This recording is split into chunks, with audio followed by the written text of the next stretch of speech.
Foundations of Amateur Radio.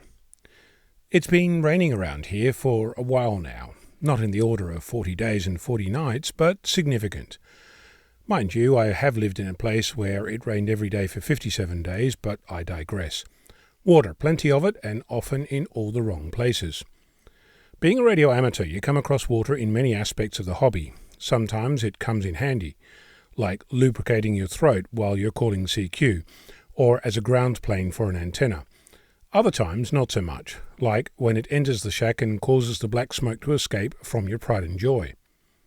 As I said, I'm no stranger to rain, and in my travels I've encountered plenty of it. I managed to travel around Australia for a couple of years, and I took with me a two-way satellite dish with sensitive electronics attached. Living in Australia, I planned for dry. This place is dry, often very much so, but as it turns out, dry doesn't mean without humidity, storms, rain, or in one case hail. These experiences told me a little about protecting electronics from the weather. I should add a disclaimer here. I'm not a certified weatherman, nor am I certified in waterproofing, water ingress, or any other guarantee. So if you do as I say and it breaks, you get to keep both halves. That said, I have some thoughts on the matter, and I wouldn't be me if I didn't share them. Water is generally everywhere. It gets into everything, and it's one of those silent killers.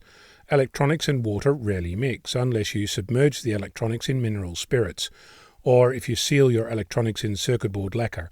Even then, there are few guarantees. The best you can hope for, in my experience, is to plan for failure, hope for success. Finding where water gets in is often the hardest part of keeping it out.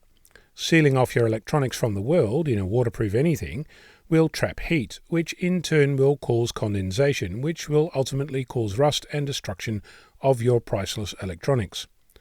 Giving your stuff time to acclimatize is a very good idea. For example, if you have a radio stored in your garage and you bring it indoors, leave it there for several hours, if not overnight. Unless you live in Alaska with an in-floor heater to prevent your engine block from freezing, your garage is cold, your home is warm. The combination causes condensation. Alternatively, if your garage is hot and your home air-conditioned, the reverse is true, and condensation will still happen. Water has a habit of finding its way into anything, encouraged by gravity. That means that a length of coax run into your wall will attract a stream of water along the coax, straight into the connector and into your wall, or between the core and the braid, or into your radio, or some other undesirable place. If you create a low point before the connector, like a drip loop, a place where water would have to go up before it can do damage, you'll likely solve the issue. But don't discard the effects of wind, which can cause water to go uphill. Connectors are magnets for water. Most connections in use in amateur radio have little or no waterproof rating.